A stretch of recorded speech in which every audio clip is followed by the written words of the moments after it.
Hi, my name is Sarah Smith. I'm running for Congress in Washington State's 9th District. And right now we are currently having an issue with the Washington State Democrats where we are being not necessarily denied access to VAN, which is the Voter Access Network.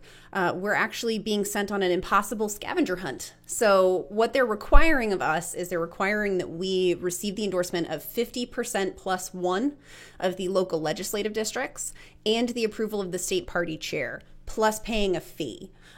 So our scavenger hunt is basically to win the election, and then we can have access to VAN. Now, I've been told this is an archaic rule that they've had or something like that, but my biggest concern is there's another woman who's running in the 3rd Congressional District who I was just advised, she was told if she wants the 2016 data, so she has access, but if she wants the 2016 data, she has to pay $26,000. So my biggest concern is, why is the rule being applied differently to me? And we have been fighting and going back and forth with the party chair, with the executive director, trying to get an answer on this, and we're still waiting to hear back from anybody. We're told we'll hear back by Friday. So we are currently not necessarily being locked out, but we are being sent on an impossible mission. And the worst part about it is there are other more affordable options for us to use for this campaign. But in order for us to use the best of those affordable options, we need to have a formal denial letter from the state party. Here's where it gets really interesting. We put in a request to them and asked, is this your formal denial then, or can we get a formal denial in order to use a different tool? And they responded with no. So they denied our request for a denial, which is now pushing us into a different third party that's much less affordable. But in order to connect with voters, in order to participate in voter outreach, in order to get our message out to the people, we have to have access to a tool like this.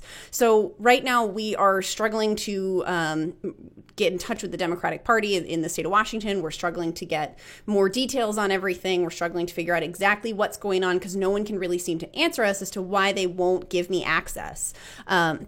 But as of right now, we are looking at a third-party tool. It is pretty expensive, and that makes me very upset because I'm not taking corporate money. I'm not taking PAC money.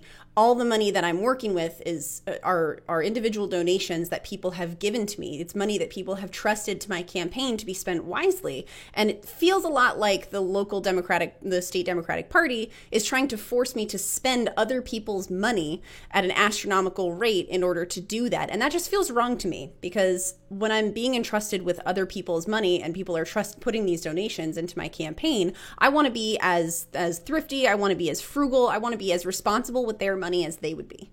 And I feel like I'm being forced to not be frugal. And it feels like one more tactic or one more way in which they can try and undermine our campaign and its success. So I have a lot of faith in myself. I am a woman who has overcome a lot of different adversities. I am a woman that has been living on her own and independent since 17. I have fought a lot to get where I am. And I'm not going to stop now because someone's trying to deny me access to VAN. That's not going to put me out. I'll knock every door myself in this district if I have to. I will get out there. It's not going to stop me from knocking doors, and it's not going to stop me from putting boots on the ground. It's just going to make it harder. But here's the thing. I'm used to doing things the hard way because that's what I've had to do my whole life as a working person, is do things the hard way. This is just one more way in which I'm going to do things the hard way because I tried the easy way and I got locked out. So that's essentially what's going on right now. When I have more information, I'm definitely going to be sharing it. We're going to be issuing a press release on it and trying to keep people up to date with what's going on. But if you have questions, you can always email me directly, sarahsmith@votesarahsmith.com. If you want to make a donation and help us reach our third-party tool, you can donate at votesarahsmith.com/donate. You can also go to votesarahsmith.com and learn more about our platform. You can find me on Twitter at sarahsmith2018. You can find me on Instagram and on Facebook at sarahsmith, WA09. So please check in with the campaign. We'll follow up. We'll give you guys more updates as they come. Thank you. Support this podcast by becoming a patron at patreon.com/Humanist Report.